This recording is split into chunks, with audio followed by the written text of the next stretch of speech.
For 40 years, it will be seen every day. Both his credit and his reputation will sink, the great mountain around which are 7 stadia, that if the moon itself be guided by an angel, the heavens shall come closer to a state of balance.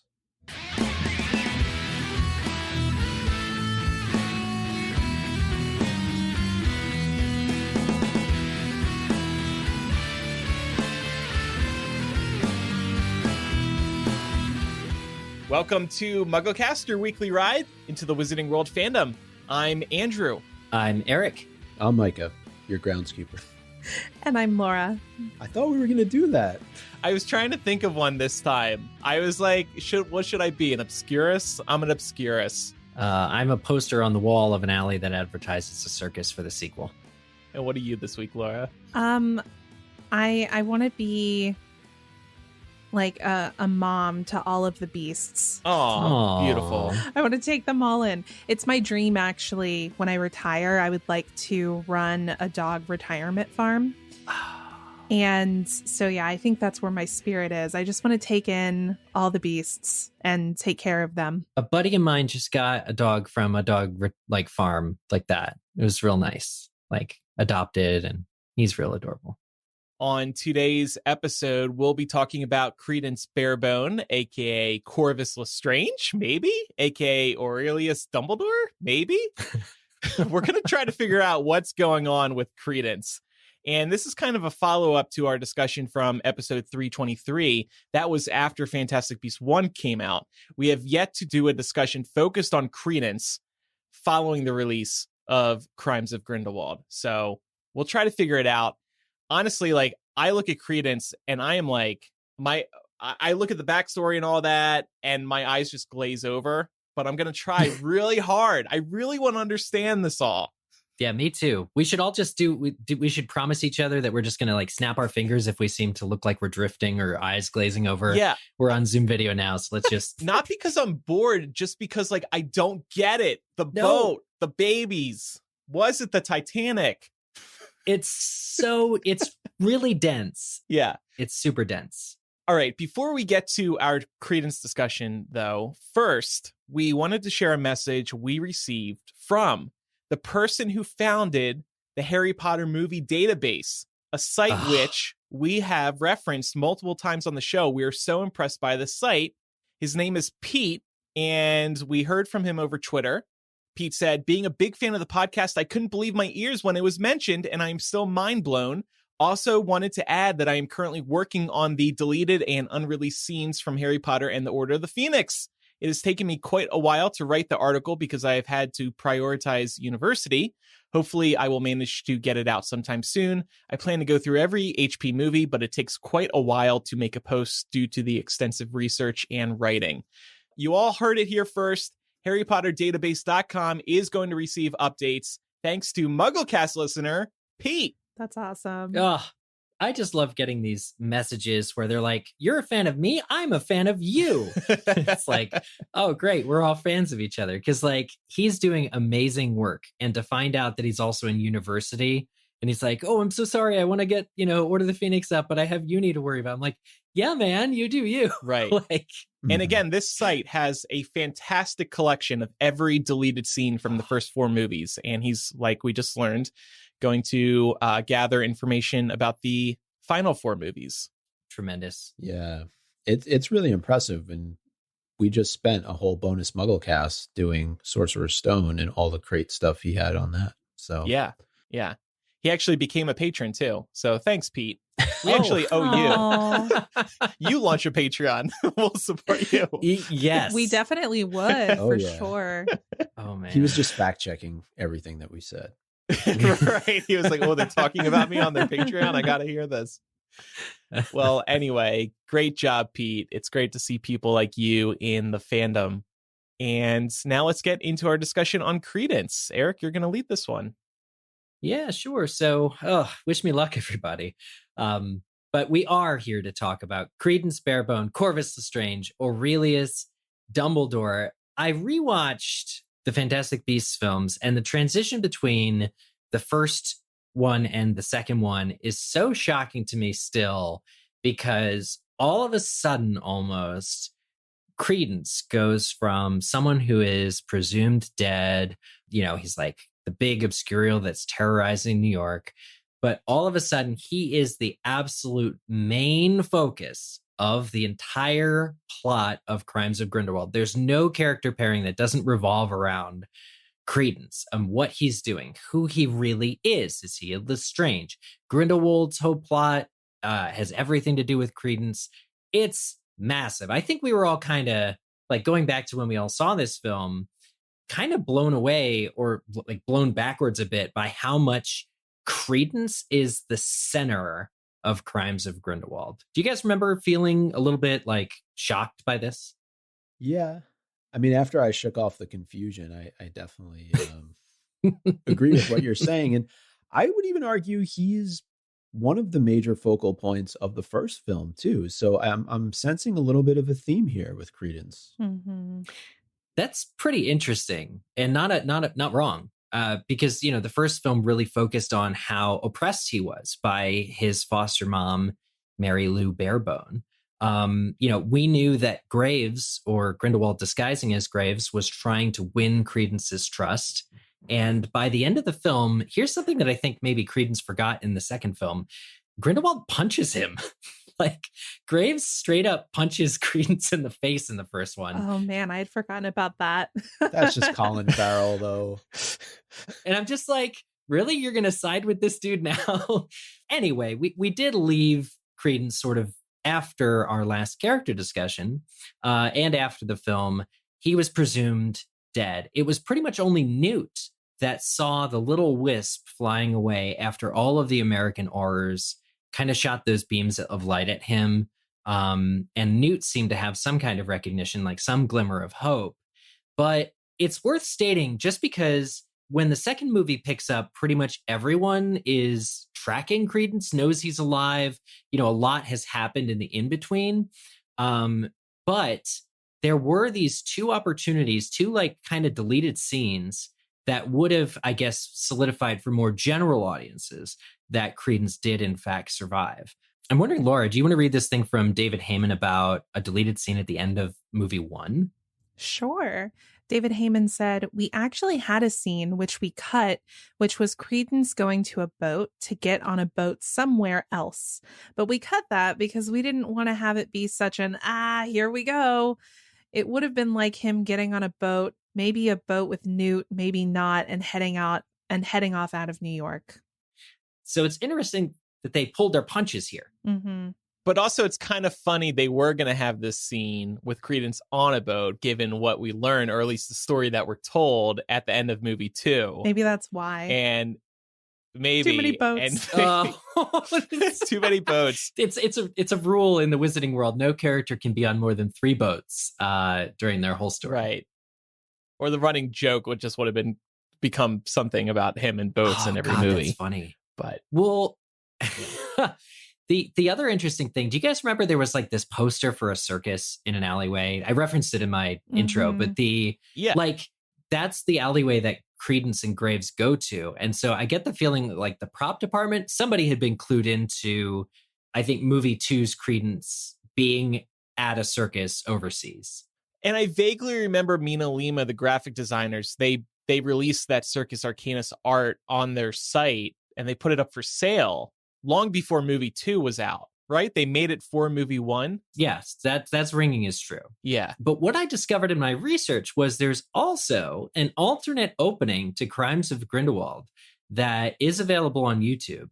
And it actually is, you can tell it's the alternate opening because I found a longer version of it, but mostly it has the same music where that choir of voices is going like,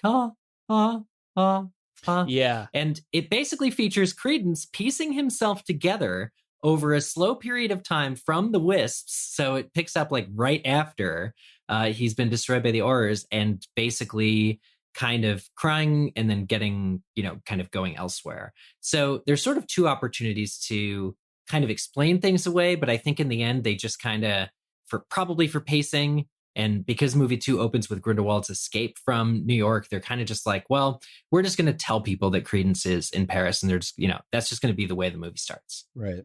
I think it would have been too soon to have him reemerge at the end of movie 1. So I don't necessarily think that they did a great job kind of reintroducing how he got to Paris in movie 2. But I feel like it cheapens. It's kind of like when you're watching a horror movie and all of a sudden you see something right at the end of the film where it clues you into the person not really being dead. I'm thinking about that, with Halloween 457 coming out this month. Yeah, I also think that it might have diminished the Grindelwald reveal, right? I mean, we have to remember that Graves was revealed to actually be Grindelwald, and I think that if they had tried to show, and by the way, also Credence is still alive. There were no stakes after all, people. Yeah, it might have been a bit too much. That's interesting. In terms of this Credence Reborn opening from Crimes of Grindelwald that was deleted, I think one kind of interesting note about it is you see Credence's hairstyle from movie 1. So he reformed, and then he got a haircut. They got a haircut. I'm back together and it's time for a haircut. Maybe he went to the barber's right next to the Kowalski bakery. He picked up Yeah. The scene, rewatching it, it's a little too eerie to me. I don't know. It freaks me out for some reason. What's so interesting, because after the first film, we talked all about how an obscurial is a really cool middle ground between human and beast because of like how it was devised. And like rewatching the first film, I'm like, this is a really cool like subject. Like even just looking at Credence and thinking you could be like a bridge, or you're somebody who is not allowed to do magic. And like long before it was possible that Credence was a brother of Dumbledore, we totally suspected that he suffered from the same sort of thing that Ariana, Dumbledore's sister, suffered from. So like it was a really good setup for that character in the first film. That made me want to see what interesting things he would do in Crimes of Grindelwald. I think you could have probably gotten away with one of those wisps just maybe trailing Newt onto the boat. And that's how the movie ended. Oh, yeah. And maybe you get some sort of flashback to start after Grindelwald breaks out of prison to just show how Credence kind of reestablishes himself and gets himself involved with this circus. And that it just goes to the whole conversation that I know we're going to have about the writing of the second film, particularly as it pertains to Credence's character, because it's just all over the place. Yeah, well, speaking to that, so Newt really sees that wisp, and I would think that because Newt in the first film was really trying to get close to Credence, we see Tina being more successful, which we just talked about because of her saving him from his mom. But the whole Newt like feeling responsible for getting the Obscurus safe, like out of Credence, like at which he wants to do, he wants to like help Credence survive.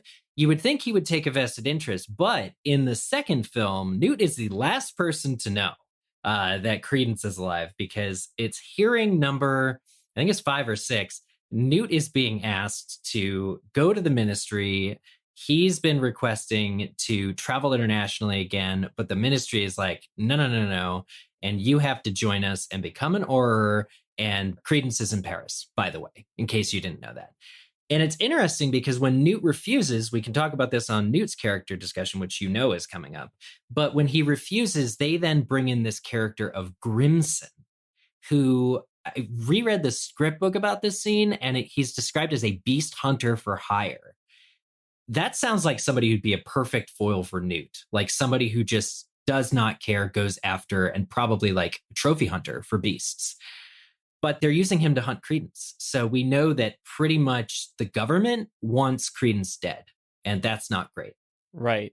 And why Newt doesn't like this guy or what they're up to. It's interesting we had to learn that from the script book. But in the movie, he's just like, what's he doing here? Anyway, we talked about this briefly, but, Credence is joining the circus. And it's something about Grindelwald passing him notes. We see him in a later scene hand off a note to, I think it's Crawl, to get to Credence that points him in the direction of Irma, who points him in the direction of the wrong family for him. But I think it's just safe to say that a lot of what could have been Credence's character arc in the second one is completely just manipulation, because Grindelwald wants him to like be kind of thirsty for the answers. Grindelwald takes a lot of, what Credence would be doing and is just heavy-handed, manipulating, giving exactly the right amount of like false information at the right amount of time to basically get the whole movie to the end of the movie. But isn't this just an extension of what happens in the first movie? He's looking for Credence in Fantastic Beasts. Right. Now it's about how does he get Credence to be an ally in the Crimes of Grindelwald. So the plot is, again, a little bit of the same. It's Grindelwald chasing down Credence. I think for me, it's just sad to see Credence as a character be so desperate for truth. Like he really spends the whole film bouncing from one thing to another.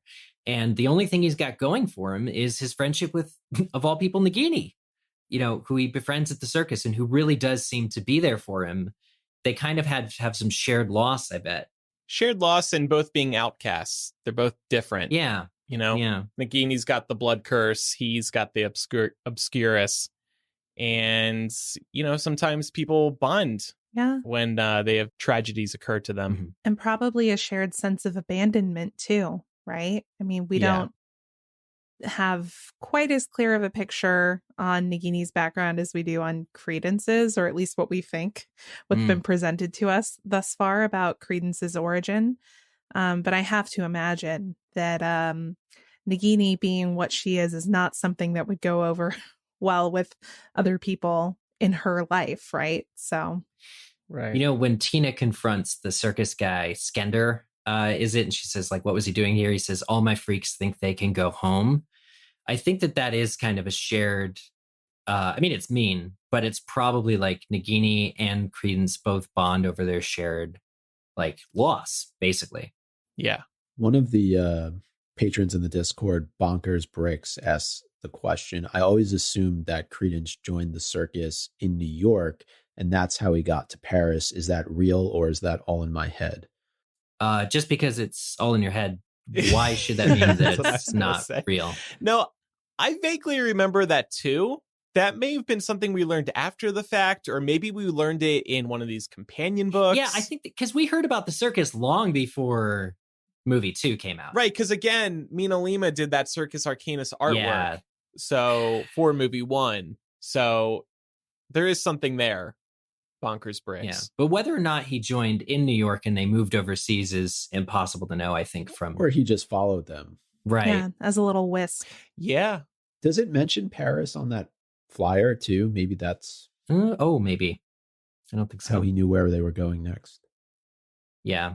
I mean, it explains it. But there's also kind of an interesting, maybe like questionable time jump, because we're learning when Grindelwald was out and then it's 3 months later and somebody said he's in captivity for 6 months. So I don't know. But he found the circus, and, his friendship with Nagini really does hold true throughout the whole film.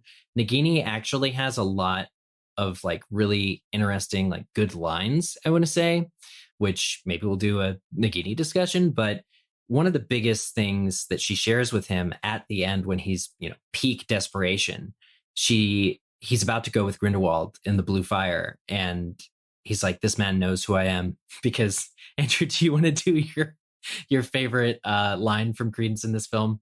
I want to know who I really am. I want to know who I really am. I want to know. He says, he knows who I am. And she says, he knows what you were born, not who you are. And that's such an underappreciated line. It's lost on Credence, unfortunately. But this pursuit that he has throughout the film of, where do I come from? Like, people, there's like it literally has a body count. But he seems to be unable. He's stuck on that. So can we empathize with somebody who really wants to know strictly the facts of where I come from, even if it means that they're not really living their life to their fullest now? I don't think any of us have had similar experiences where we don't know our history, and maybe few of our listeners are going through that. But yeah, I can definitely understand why Credence is feeling this way and finally wanting answers, especially when he's having a hard time trusting many people right now. Maybe he trusts Nagini, but that seems to be about it. And he's tired of being pulled in different directions and just wants to know the truth so he can get on with his life. of course, we have to also take into consideration the very poor situation he was in the first movie. So you can see why he feels so broken and why he really wants answers. Yeah, I was going to bring up the same point. We have to remember that Credence has had a sense, right, that there's something about him that's different. And he was taken in by a very abusive fundamentalist foster mother who clearly wanted to stamp anything different out of the children that she was fostering, right? So between that and the fact that he doesn't really know who he is, I can completely understand why he would be so focused on figuring out the answer, because that's his life's biggest question. Yeah, I can see how, he knows that he doesn't come from the foster home where he grew up. But if people keep telling him he's like more powerful or more special than he should be. And it's like, well, okay, now I really need to know kind of why, right? That's one of life's questions. Why? Oh, and just as he starts to get some answers, the one person who he feels like can give him those answers is killed right in front of him in Irma. Grimson. So close. So close. And of course, we find out Grimson is in cahoots with Grindelwald. Maybe we shouldn't have been so surprised. But I wondered, though, and maybe Irma was just collateral damage. I don't know that she was necessarily the target in that moment. I think Grimson was going after Credence, and Irma just got in the way, unfortunately. And I could be wrong, but... Yeah, I think what it is, the Ministry wanted Grimson to go after Credence, but the line, what he says to Grindelwald right after that scene is, I'm going to have to tell the Ministry I missed. But I think he was deliberately sent by Grindelwald to kill Irma before she could say any more than what she said. Like, I think he had to closely monitor. Right. So the Ministry thinks he was going there for Credence. He got the two of them together and then killed Irma, letting Credence live because Credence is going to join Grindelwald. So is all master manipulation. Yeah. Well, because Irma has information on Credence. So why would Grindelwald want Irma to share that information with Credence? Do I have that right? Yes. Well, only he wants her to share the information that she carried him to America to be adopted. Like, she forms that bond, like they have that bond together. And she's like, you were a beautiful baby. But any more than that, and it's too much. So, like, again, it's just heart-wrenching to see, Credence buy in and then have to suffer such loss right away. Because isn't it Grindelwald who lays the breadcrumbs for him to get to Irma in the first place?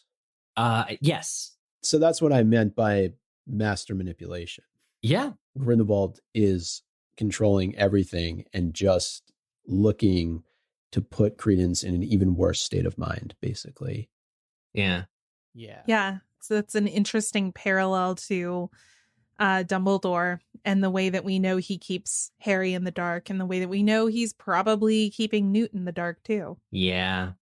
Regarding the question of what doesn't Grindelwald want to let Credence know and why, like, Irma had to die exactly when she did, the only answer I could find is actually from the script book. And this is going to be kind of one of those mind-bendy explanations because, like, explaining it just hurts my head. But in the script book, Credence is referred to not as Corvus, but as actually Credence. So, like, when Lita is telling the story of swapping the baby from Corvus to Credence, Credence is actually described as being Credence. So the woman who owns the baby, I'll just say owns, who's guarding the baby that Lita swaps, is referred to as Credence's aunt in the script. Are you guys still with me on this? Yeah. Yeah, I'm with yeah. you. Okay, Yeah. so, but it's weird because there's Corvus is in the script book, so it's Corvus and Credence's aunt. Okay, well, Credence's aunt knows Irma. So somehow, because there's this line of dialogue in the script book, and usually the script book is very cut and dry, whatever's in the film is in the script book. They don't have any deleted scenes or anything, but there's this line, Irma, they want us to put on life jackets. And that comes from Credence's aunt. So somehow I'm thinking, whoever Credence really is, whatever his true name or true origin is, it was his blood relation, his aunt, who kind of dives down to save the baby she thinks is him. which means maybe if he is in fact a Dumbledore, that's Dumbledore's aunt that did that. Like, yeah, because here's the thing that hangs me up. If we believe Lita's story, Credence is basically a nobody, or a Dumbledore just happened to be in the room next door, if we believe Grindelwald. And let's say both of those are not true. He's got to be somebody. We're not going to learn, oh, wait, Lita was exactly right and Grindelwald was wrong. Turns out Credence, he's an obscurus, so he's got to be something. Do you get what I'm saying? Let me throw a whole nother wrinkle into this too, right? Because our good friend of the show, Yusuf Kama, made an unbreakable vow with his father that he would avenge what was done to his mother. So if Corvus is in fact dead, then shouldn't Yusuf no longer be beholden to an unbreakable vow? Yes. But he is, as far as we can tell from movie 2. Well, it's so subjective, right? It's like, kill the thing that, I forget Lita's dad's name, loves the most. And Corvus. Her dad is thank you. And he's totally unloving. Right. And this is where you talk about the baby swapping and Corvus 4 and Corvus 5. Well, and so much of this movie is designed to tell Credence he's Lestrange. Yes. And then it's not until the whole baby flashback boat thing where we learn that he's not Lestrange. But so Lita must have, when they got to America, Lita must have fessed up to Irma and said, this is actually not my brother. When we were on the boat, shenanigans happened, and you're going to have to just take him off to be adopted. Yeah. Right? Because otherwise he would have been raised as Corvus in Britain or in America or wherever. Unless they got a sense that there was something wrong with him and they were like, oh, we don't want to deal with this. Let's just abandon him. Like, I could see that being a thing too. Being, a pure blood family that is probably very obsessed with the purity of its bloodline. If they've got this baby and there's something strange going on with it that they can't explain. But this was Corvus's prized possession. Like, his child was the thing he loved above all else, which is why Yusuf is springing into gear to kill Credence. Yeah. But if it's his child that he loves and prizes above all else, wouldn't he have a degree of shame if he felt like there was something wrong with that child? But what ended up happening was, if Credence really is Corvus Lestrange, then he survived drowning at a very young age. Because the baby that drowned was Corvus Lestrange. Right. Mm-hmm. You have a theory on this, I think, later on. Yeah, well, it just has to do with more of the script book. All it says is, so Credence's aunt, we're keeping track, maybe Dumbledore's aunt, goes down, pulls off her life jacket so she can dive after the baby that she thinks is her nephew. She does not reemerge. We close in through the surface of the water past the drowning woman and see the dark shape of a drowning baby trailing bubbles of magical light as he sinks. And his figure becomes the drowning baby falling through the sea green light, hanging in the air in the mausoleum. So we know that that's Lita is somehow conjuring a thing. But the trailing bubbles of magical light lead me to believe that maybe, if this was a pureblood kid, Corvus Lestrange, maybe his magic could even save him from drowning, even at a young age. Yeah, I like this theory, but this line about the magical bubbles, you only get this if you read the script book. This doesn't come through in the movie. They're not twinkling in the movie, as far as I know. Let's have a nickel every time we say this does not come through in the movie during these character and that's discussions. exactly the problem, because we're meant to consume this in a movie form. And a little detail like this, while this is a great catch, and again, I like this theory, we shouldn't accept this. If this ends up being what actually occurred, we shouldn't accept this, because this is not what we're given when we're sitting there and watching the movie. If this was a book first, and you see this line, okay. But the way we're given all this doesn't work. We can't accept it. I agree 100%. Okay, but I've just to go down this rabbit hole a little bit. Let's just say that is true. That's what turns out to be true. How does this baby get out of the ocean? It floats to the top like a fish. It swims to the top. It grows gills like in Goblet of Fire. The bubble Maybe gills. a beast saved it. Maybe Lapras came by and was like, hey, you need to surf?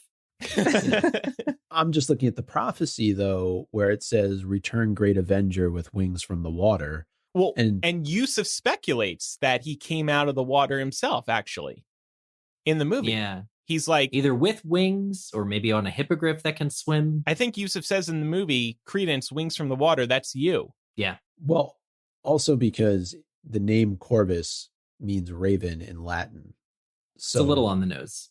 If you're doing a little bit of diving into name origins, wings from the water, raven, I don't know that many ravens that, I mean, I've seen a lot on Game of Thrones. I've never seen one emerge from the water, but that's just me. Let's Google it. Has a raven ever swam? I'm sure. And why are they like writing desks? All right. Let's talk a little bit about some of these name origins across the board, right? So we have Credence, we have Corvus, which we just talked about. We have Aurelius. So Credence, the most basic of definitions, is the belief in or acceptance of something as true. He's kind of a gullible character, right? He wants to believe. He wants to believe who he is, and he was even gullible when Graves was manipulating him in the first movie. He's a believer, though. Well, and another way to look at this is he just wants the truth. He's looking for the truth. Belief in or acceptance of something as true. This can explain why he's so hard set on finding out who he truly is. He wants to know who he is. I want to know who I am. I want to know what love is. There it is. I want it all. And I want to know. I want to know. Now, the second definition, though, I think maybe we could talk a little bit more about this. And I'm not very good with religion, so I might need some help here. But a credence is also a small side table or shelf or niche in a church for holding the elements of the Eucharist before they are consecrated. Okay, I've seen that. Now, we all know that Credence blows the church to smithereens in the first movie. Is that coincidence? That's interesting. You also see that actually at church, the ruins of the church in this deleted scene. Mm. Oh. And that's where he grabs the birth certificate. There are two other words that I was more familiar with the word tabernacle, which holds the Eucharist, raised Catholic here. But it's also called an aumbry, A-U-M-B-R-Y, when it's set in the wall. But that's very interesting. Not sure it helps us figure out who he is at the end of the day, but I did find it really interesting. We can revisit these name origins once 3 or 5 movies are out and see if any of this holds water. Yeah.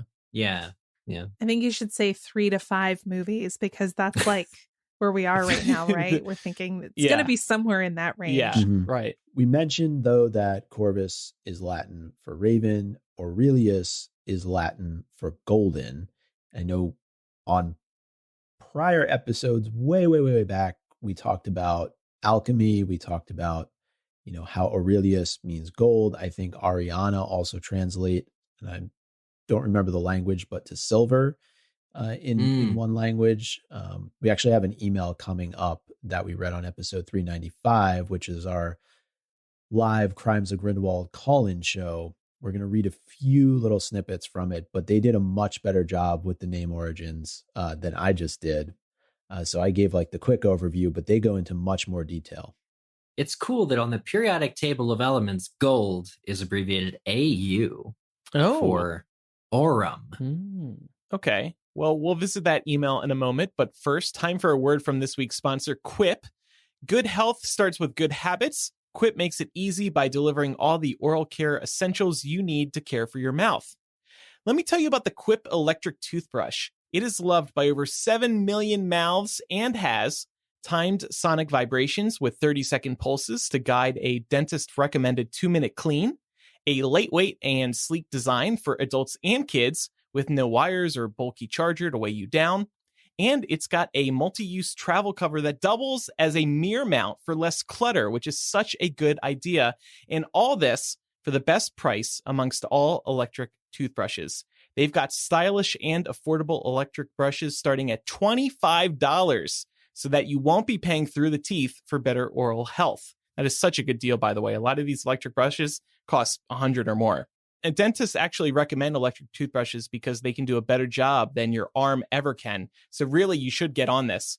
And beyond the brush, Quip has everything you need to build a complete routine. They've got refillable gum that's sugar-free, has long-lasting mint flavor, and comes with a dispenser. And they have a refillable mouthwash that has a 4x concentrate, and that is good for you and the planet. If you go to getquip.com/muggle right now, you'll get your first refill free. That's your first refill free at getquip.com/muggle, spelled GETQUIP.com/muggle. Quip is the good habits company. All right, so let's look at this email and some of the highlights here. Okay, so going back to episode 395, we heard from Doug and Nicole, who both study Latin and the classics, ancient Greece and Rome. And they gave us some really great insight into some of the names that we've just been talking about, starting with Aurelius Dumbledore. They said that we believe that Grindelwald is lying. If you look at the name Aurelius, it comes from the Latin word for gold and literally means golden or of gold. How fitting is it for Grindelwald to call Credence his golden boy, especially if he will use and manipulate his powers and or the Obscurus. Also, there was a Roman emperor called Marcus Aurelius, known as the Philosopher King. He famously practiced Stoicism, which in a nutshell is the belief that showing excessive emotion is no good. Now, Credence, the name comes from the Latin verb credo, that means to believe. Credence will believe any story concerning his identity because he just wants an identity. Yeah. There's this line at the end after they figure out he's not a Lestrange, and he says, I'm tired of living it with no name and no history. Just tell me my story, then you can end it. He literally pleads to Yusuf to be like, tell me who I am, then you can kill me. And I just watched this before recording today, and he sounds desperate and depressed. Yeah. You really feel for him in that moment. Right. Now, for Corvus, they believe that Credence is Corvus Lestrange V. Firstly, the name Corvus literally means raven in Latin, which we mentioned earlier. On a lighter note, I think that Credence looks kind of raveny. Also, we heard only pieces of a prophecy concerning the Lestrange family. If we take precedent from prophecies we know from the Potter series, if you believe a prophecy is going to happen, it will. Perhaps Corvus IV acted upon the prophecy after having heard only some of it. Who does that remind us of? If so, I believe that by Corvus IV taking action to prevent the prophecy from happening, sending the kids to America, he actually set it in motion. And they also bring up the point that there has to be a surviving Lestrange in the future of the series, because how else do we get Rudolphus and Rabaston? Oh, Exactly. my goodness. I'm really getting into this whole rising from the water with a mother's love theory. Actually, it's all checking out, I think. Well, and they also mentioned in this email, we know that young wizards can use magic to save themselves from lethal situations. Neville does it in the Potter series. The baby who appears drowning actually uses powers to escape from the water and survive. The prophecy has a line that says, return great avenger with wings from the water. Right. Wouldn't this work? Yes. Yeah. Well, if Credence's magic side had to step out and go, we got to save ourselves, that's really interacting with Credence like a twin, the way that Dumbledore describes in his Obscurus as like a twin, like a magical companion. If Credence's magic side saved him at such a young age, maybe the reason that he's so in tune with it, or maybe he was more likely to develop an Obscurus because his magic was already like having agency and taking an active role at like from infancy. Yeah, that's definitely possible. And the last part that they took a look at was the chick, aka the Phoenix that shows up at the end of the film. They hypothesize that they don't think it's coming to Credence at all, but rather to Grindelwald, because he has Dumbledore's blood running through his veins. I like that. But also, we don't know if Grindelwald's being truthful when he says there's a legend in your family that a Phoenix comes to a Dumbledore in need. So he might be making that up too. Well, Dumbledore tells Newt that at the beginning of the film. Oh, right. But Grindelwald could be lying that it pertains to Credence, because he's definitely heard that story from Dumbledore himself. Yes. At some point. And the Phoenix, quote unquote, is just a baby chick for most of the film up until that point. It randomly shows up between the scene where Credence is on the roof and after they leave the circus. But yeah, it's pretty interesting. Maybe it's not a real phoenix. Maybe it's some sort of magic that Grindelwald's pulling off there to try and convince Credence. Yeah. That he's he really a Dumbledore. Transfigured it. I mean, yeah. Exactly. He's really good at the that. guy who was somebody else in the last movie. He could have for a whole year. Yeah. The one thing I will say, though, is that if Corvus is in fact alive and a separate character altogether, they can't introduce him into this series. We can never know. Overcomplicate. Corvus is living happily, great-great-grandfather of Rodolphus and Rabbitstown, and he's like just totally chill somewhere else. So thanks for that email, Nicole and Doug, if you're still listening. Yeah. Thanks again. Yeah, thanks again. A second Used it time. Twice. Good stuff. I wondered if we could parse if we get anything out of reading the prophecy, since the film. There's so many times the character in this film is like, "Have you read the predictions of Tycho Genonis?" Yeah, right. And Dumbledore's like, "Yes, I have." Yeah. Yeah. So here it is: a son cruelly banished, despair of the daughter, return great avenger, with wings from the water. And there's two other moments in the film where another line is read, but it's not put in any kind of context or order. It says, there's a highborn henchman. So the highborn henchman could be Corvus Lestrange, 5, or whatever Credence's birth name is supposed to be if he were Lestrange. But if that's not Credence, what does highborn henchman really imply for Grindelwald's side of things? And do any of these other lines really speak to us? Well, the way Yusuf explains it in the movie makes sense to me. A son cruelly banished is Credence. Despair of the daughter is Lita.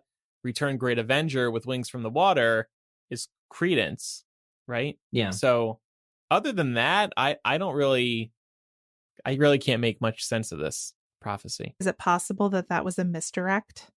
Yeah, for sure. But so Grindelwald spends the whole movie trying to convince actually everybody that Credence is in fact a Lestrange, only to pivot. Like, he meets Lita at the end of the film. Lita comes straight up to Grindelwald with the fire, and he's like, I know you. But they've never actually met before. It's such a weird gamble for Grindelwald to take, where he doesn't even really know Lita. But then he tries to read her of like, oh, everybody despises you, this, that, the other thing. And then to pivot and just be like, hey, Credence, you're a Dumbledore. Mm-hmm. Whatever's going on, it's a little too chaotic for me. I'm wondering now, though, that we have the title of the next movie, The Secrets of Dumbledore. Can we start to maybe place some of his family into this prophecy? Because now when I see Despair of the Daughter, I'm thinking about Ariana. Yeah. That's exactly what I was wondering. A son cruelly banished. Maybe it's Albus. I don't know. This might be overthinking it. I'm thinking of that fan film, but did the fight happen on a beach? The big duel? It did? Okay, so there's your water. Well, wait. That happened in that fan movie, but we haven't had it confirmed that that's actually right. That's what I'm where asking. It happened, right? Was that? Yeah. Okay, so assume that Grindelwald's telling the truth and that Credence is in fact Dumbledore's actual brother, like shares the same mom and pop. He would still be a son cruelly banished, and that explains why Credence's aunt is taking him to America, because the Dumbledores for some reason didn't want him. So would that add up with the timeline, though? Yeah, that's what I was going to say. So apparently this doesn't check out timeline-wise. Let me get to my TLDR. He couldn't be a brother of Albus because Kendra Dumbledore died in 1899, which is at least 2 years before Credence's birth. That's another thing to make this even more confusing. There's the script book and the birth certificate tell different stories about when Credence was born. There's a difference of 3 or 4 years between those two items, okay? So Kendra died in 1899, which is before Credence was born. Percival died in Azkaban after his imprisonment, but it's unknown when he died. So maybe Credence, at best, is a cousin of some sort. He could maybe be a Dumbledore, but he's just not Albus's brother. I didn't realize that there were discrepancies about Credence's birthday. Yeah. And I find that really interesting. I refuse to believe that that was an accident. And the reason I say that is because if you ever go and do any kind of genealogy research, you will find that census records and birth certificates from that particular period of time can vary wildly. Yes. Like my mom is super into doing the genetic research for our family. And it's maddening because you can find different information on a birth certificate from what exists on a census record, for example. So it's entirely possible they are playing with something very real that happened in, the world at that time when we were trying to document. Yeah. One theory I read, and I think I have the details of this right, is that Irma may have modified the birth certificate to throw Grindelwald off the trail. People would do that too if there was any parentage that they wanted to hide. It was not uncommon for people to be bringing up children that weren't actually theirs biologically, but they raised them anyway. So there's a lot of options there. I like this theory. I don't think it's an accident. Does any of that explain why McGonagall is in this movie? No, unfortunately. She's the great Avenger. That's the other thing that bothers me about the possibility of Credence being revealed as a Dumbledore brother. I'm sitting here saying, well, timeline doesn't add up. But on the other hand, how much regard is this franchise giving to the timeline anyway? Right. So who knows? And we've seen them make mistakes. Like they published something wrong in the Hufflepuff edition of book 1, right? Was that it? They got a fact from BuzzFeed or something that was wrong. so and this movie still didn't explain why Newt got expelled from Hogwarts, but yeah, we'll have to see. So Credence's real identity, and it matters to discuss because it matters to him. This is the important thing. But regardless of if he is a Dumbledore, he is still the only known Obscurial to have survived to the age that he is currently at. And that makes him a heck of a force to be reckoned with. And Grindelwald at the end just straight up gives him a wand, and then he just straight up destroys a mountain. So Credence in the next couple movies is going to be just even more of a force of nature, basically, to contend with. The other question I had, though, too, is if, in fact, let's just say that Credence is Aurelius Dumbledore, we already have 2 other Dumbledore siblings that have not made an appearance on screen to date. Why add another one? What does that do to add a 4th sibling to the mix? There aren't enough characters in this franchise. I don't know. No, especially when one of them is already an Obscurial. Right. Mm-hmm. Now you're adding another one. Because I was going to say, it's about the beast within us, man. But yeah, we already have Ariana, who is an Obscurus, who could have been the beast, the human beast, the wizard beast. So I don't know. I mean, I want to say that Credence could be involved in the final duel against Grindelwald.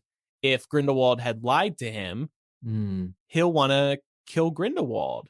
And especially if Dumbledore shows him the right way. See, now you're just furthering the theory that I had that Dumbledore I think he uses Credence ultimately to absorb Grindelwald's powers, and that's how Credence is destroyed, and that's how Grindelwald is defeated.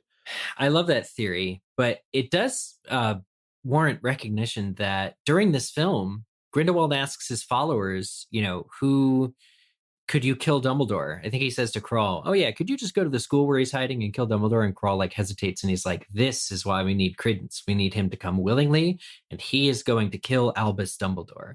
And so that's pretty, a straightforward explanation of what Grindelwald's ultimate plan is. He needs this Obscurus to kill Dumbledore because he himself is bound by the same blood pact that Dumbledore is. So he needs a third party. But whether that third party would be Dumbledore's blood sibling or relative or cousin or anything doesn't really need to be in there. But it is, we're discussing it so much because it is the main plot of, there's not another main plot of Crimes of Grindelwald.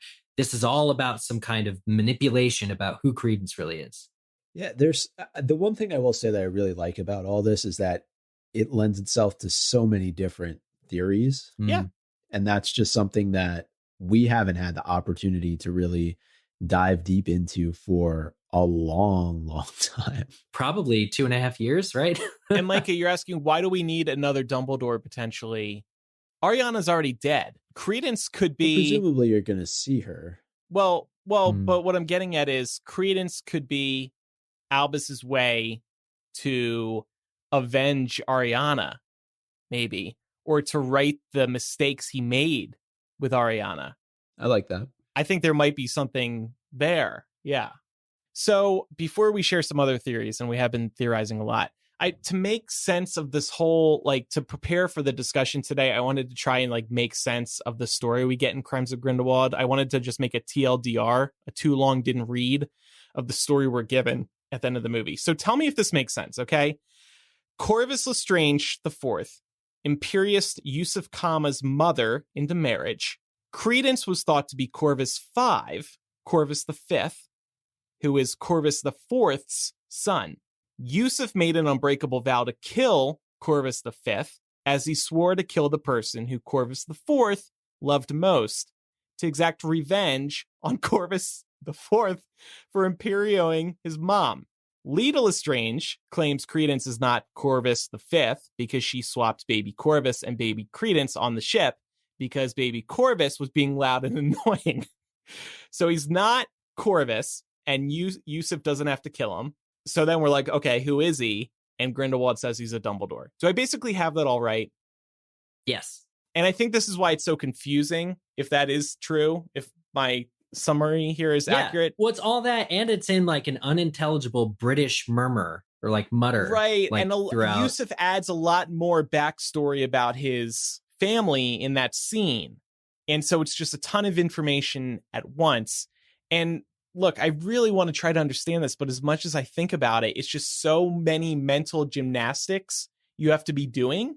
And especially the first time watching this, you're like, wait, it's very rewind. convoluted. Hey, projectionist, rewind, please.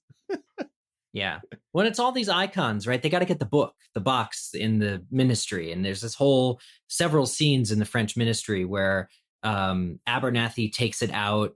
It then gets put in the mausoleum. Leta goes to look for it. Tina and Newt are there looking for it. Then it's in the mausoleum. Then they go to the mausoleum. It's a family tree for a family that Credence isn't even a part of. Mm-hmm. Like, it's this crazy, it's misdirection, but like to the umpteenth degree.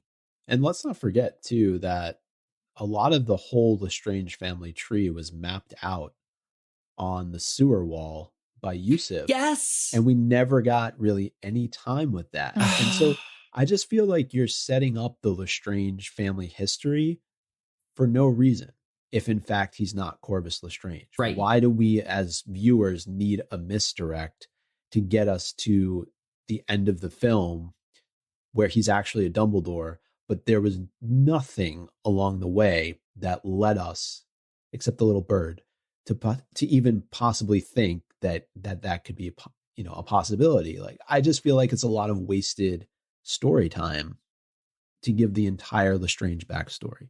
Agreed. To have it be nothing. Good point. Yeah. But maybe it was Leta's last film and they needed to cram that all into. Zoe Kravitz says she's not sure if she's coming back. I hope she does. She was awesome. Yeah, she was. Yeah. I don't usually believe it when actors say stuff like that. I mean, there's usually a contractual agreement that prevents them from speculating one way or the other. All right, we'll be back to the show in a minute, but first, a quick word from our second sponsor of the week, Third Love. We put our bodies through so much, pushing them to the limit for sport, family, fashion, and fun. And when you think about it, it's pretty incredible that our bodies keep up. Third Love believes every body is amazing and deserves to be treated that way. I love knowing that I can depend on Third Love's underwear, loungewear, and activewear to hug better, hold stronger, and support longer. I recently ordered a couple of Third Love's Flex Seamless Sports Bras, and I was so excited to get these in the mail today. It's really nice for working from home, being on the go, or just lounging around the house to have a bra that's supportive enough to break a sweat and comfy enough to change how I feel about sports bras. Third Love obsesses over each stitch, so you never have to think about how something feels, looks, or wears. And they've got your back while you're out and about, or just hanging out at home. With the softest sleepwear, luxe washable silk, and bras you won't want to take off when you get home. The 90,000 five-star reviews don't lie. Feeling is believing. Upgrade to everyday pieces that love your body as much as you do. Right now, you can get 20% off your first order at thirdlove.com/MuggleCast. That's 20% off at thirdlove.com/MuggleCast. All right, I think we wanted to share some more theories. We might revisit a couple of things we've mentioned so far today. But what could be going on with Credence and Aurelius Dumbledore? So I have one just to kind of kick things off. Grindelwald was for real. And I actually really believed this one for a while. And Credence really is a Dumbledore. But like I said earlier, the timeline doesn't check out. But I was really convinced that Grindelwald wasn't lying when I first saw the movie, because it's a big cliffhanger to leave us on. And I feel like giving us that reveal has to be legitimate if it's at the end of the movie and we have to wait a minimum of 2 years for the next movie. Right. The two parts of this theory that don't work for me is the first film, Graves does not know if he's looking for a boy or a girl. Right. Because for a while they think it's, Chastity Barebone, up until the very end when, after he hits Credence gets upset and then reveals himself. So if he knew kind of that, Credence was Dumbledore's brother all along, there's no reason for the kind of uncertainty at all. But couldn't he have found that out after the fact? I'm just thinking because in the first few scenes of Crimes of Grindelwald, Dumbledore basically admits that he sends Newt to America to go after Credence. So clearly Dumbledore knows who Credence is. That's a fair point. So I maybe it's just something that Grindelwald figured out after. Well, if he did, it happened off screen. And that's the horrible thing about this between movies times. Like, there's only something like 6 months between movies, but Grindelwald broke out of prison and then discovered this whole Credence backstory and then manipulated Credence before the second movie really starts. Do you think, I mean, I feel like I just want to throw this out there. Is there any chance that we find out maybe Credence is from another wizarding family that we know, but it's not the Lestranges or the Dumbledores? I bet he's a Potter. So Credence, I know we've been throwing you in a lot of directions, and Dumbledore's like, you're not a Dumbledore, you're not a Lestrange, you're a Snape. Maybe he's a Grindelwald. Credence Lestrange, Grindelwald, Potter. You are the great grandfather and you're the chosen one. Yeah. No, I don't think so. I think we're at our limit with Credence. But where this makes sense, I will say, where the whole he actually is the Dumbledore makes sense is that's just like Albus Dumbledore to fake out not having a brother, send a bunch of people to do his dirty work, right?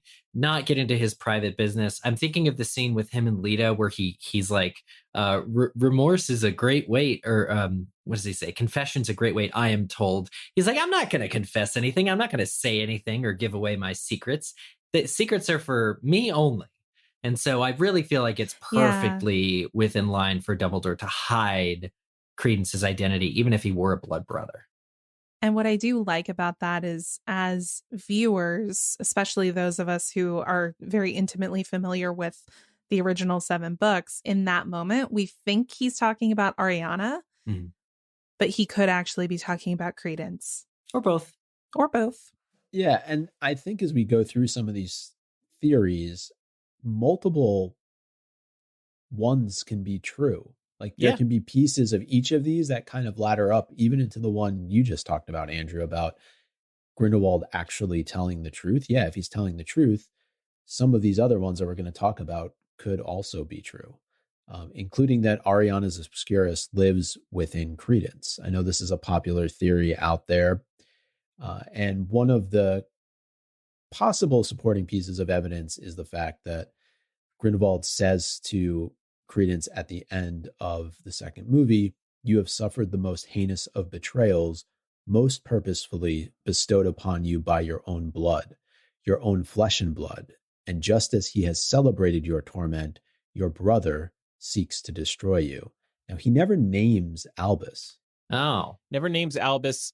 Grindelwald also could be talking to Ariana in this moment. You suffered the most heinous of betrayals. quite possibly. I mean, I don't know again about how timing works out, but I'm always been a huge fan of this idea that Ariana's Obscurus, like they basically, ever since we heard that Newt separated an Obscurus from the host in the first movie, but he said it killed the person, I have always thought like that must be Ariana, or she had a similar experience, or Dumbledore totally tried to separate her Obscurus. And if he was successful, then it makes sense that this Obscurus is defying like all expectations. And if it latches onto Credence, that it would be extra strong because it's already been removed from one host.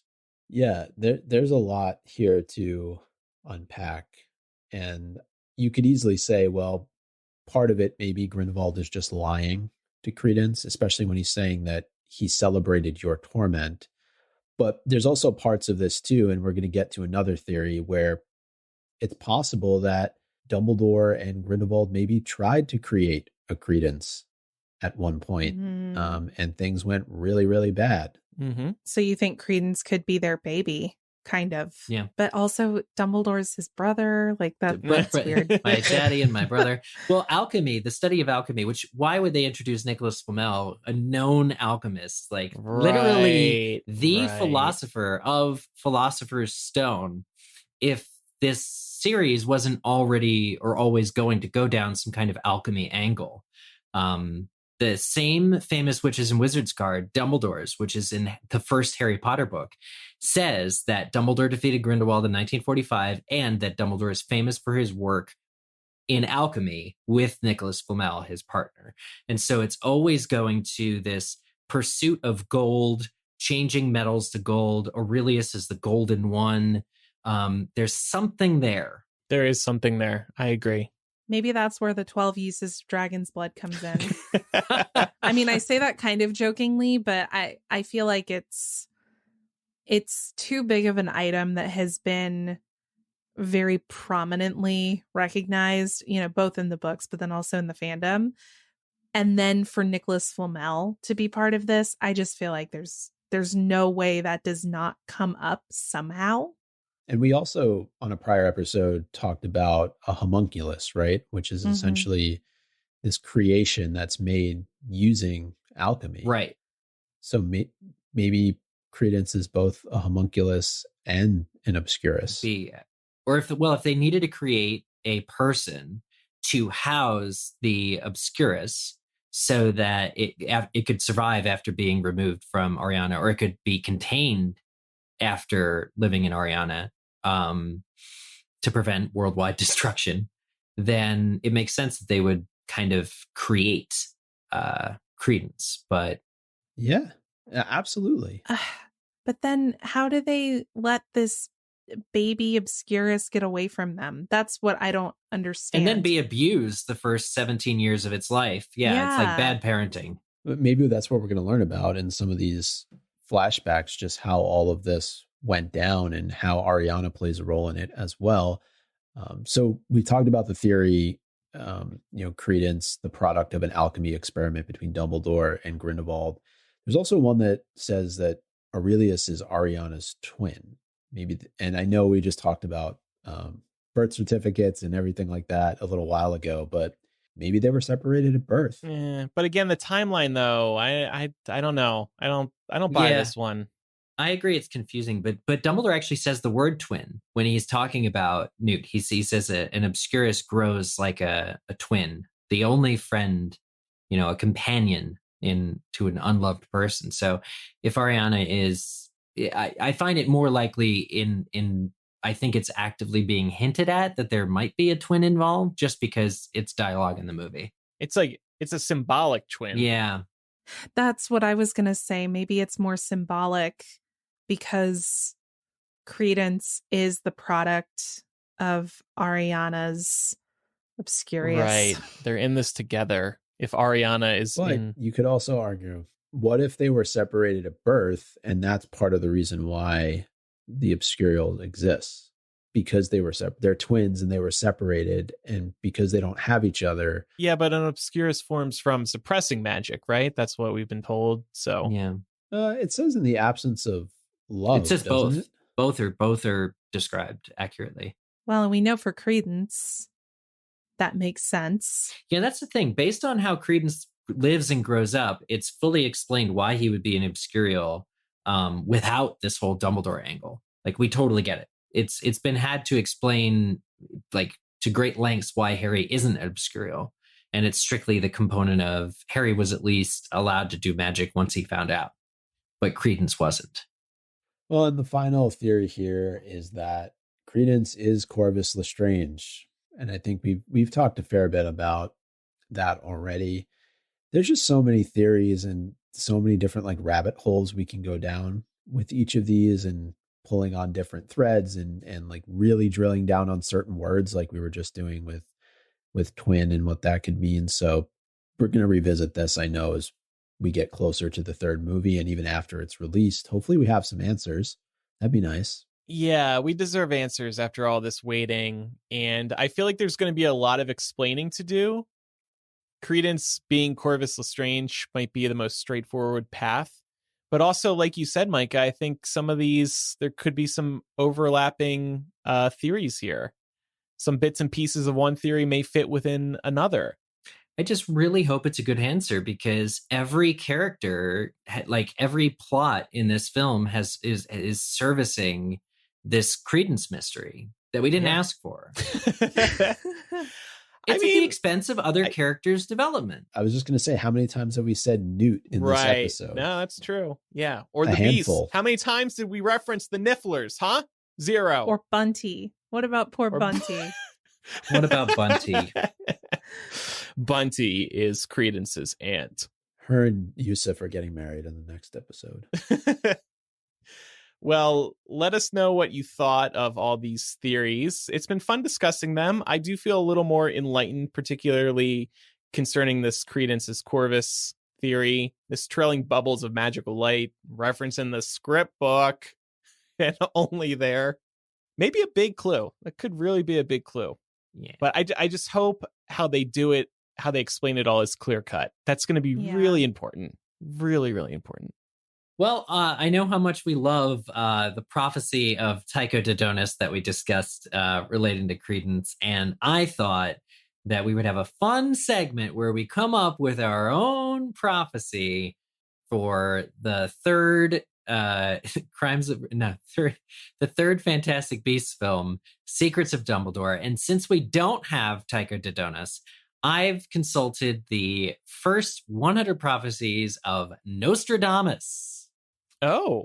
Yeah, there's a book of the prophecies of Nostradamus, and they're all in quatrains, so there's 4 lines. So I would like each of us to pick a number between 1 and 100, and then a number between 1 and 4, and I will pull the lines from the poem, and we will have a prophecy. Okay. I like this. My number is 17.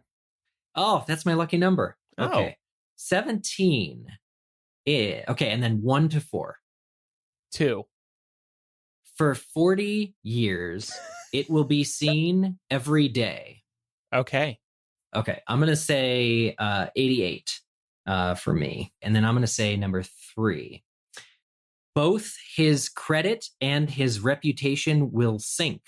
Sink? A boat again. Oh, gosh. Okay. All right. Okay, Micah or Laura, who's next? 69. Okay, and then 1 through 4. Let's go with 1. The great mountain around which are 7 stadia. Okay, so I actually thought about this very intentionally this afternoon. So I decided in advance what number I was going to pick. I'm picking number 61. Okay. And then number 3. Okay. Did you know I was pulling Nostradamus? No. Okay. that if the moon itself be guided by an angel, the heavens shall come closer to a state of balance. Okay, so our prophecy is, for 40 years, it will be seen every day. Both his credit and his reputation will sink. The great mountain around which are 7 stadia, that if the moon itself be guided by an angel, the heavens shall come closer to a state of balance. Ladies and gentlemen, Fantastic Beasts, The Secrets of Dumbledore. Listeners, begin analyzing this prophecy. What does it mean? Who said it? And how will it all come to an end? It's got to be Cassandra Trelawney, right? Her great maybe. grandmother. There we go. I mean, I feel like we need to like brew a potion now or something. This is fun. There's at least 60 pages of this Nostradamus stuff available for free on Google. Announcing next year's Patreon gift. We're gonna put this on a headstone. Better than the synopsis. Yeah, we'll see what makes. Oh yeah, honestly, that synopsis was comically bad. Yeah. So, thanks for that, Eric. If you have any feedback about today's discussion, you can contact us by writing or sending a voice message to MuggleCast@gmail.com. If you're sending a voice message, just try to keep the message about a minute long and record in a quiet place. You can record it on your phone using the voice memo app. You can also use the contact form on MuggleCast.com to reach us, or you can leave a voicemail on our phone. The number is 1-920-3-MUGGLE. That's 1-920-368-4453. All right, it's time for Quizzage. Last week's question. These splintery treats were considered by Hermione for her parents while in Honeydukes. What were the treats? The correct answer is the tooth-flossing string mints. Remember, Hermione's parents are dentists. Correct answers were submitted by Katie B, Must Be a Weasley 92, The Cool Side of Your Pillow, Legalized Gillyweed, The Flossiraptor, Wondering Why I'm Not in Ravenclaw, Wild Witch of Yorkshire, Frumpy But Super Smart, Hero to Millions, if I didn't say that already, and Ravenclaw Lupin 394. Next week's question. What was Leta Lestrange's mother's name? We talked about her some on this episode, but never by name. Submit your answer to us on the MuggleCast website, mugglecast.com/Quizzitch, and you can find that on the menu bar on the MuggleCast main page. Sweet. Couple other reminders. Make sure you are following MuggleCast for free in your favorite podcast app so you never miss an episode, and do leave us a review if they allow you to. We see all the reviews that come in. Thank you, everybody who leaves them. We really, really appreciate them. Also, don't forget to follow us on social media. Our username is MuggleCast on Instagram, Facebook, and Twitter. You'll get episode previews, some good Harry Potter content we're seeing around the internet, some news coverage, and more. So do follow us, and please, especially on Instagram, we would love if you followed us on Instagram. That's the listener challenge for the rest of the year. We need more followers on Instagram so we can start dropping links in our stories. So thank you in advance if you can take a moment to do that. Thanks, everybody, for listening to this week's episode. I'm the Great Avenger. I'm the Wings from the Water. I'm the son cruelly banished. I'm the despair of the daughter. That's all that was left for me. That's fine. We'll see everybody next time. Bye. Bye. Bye.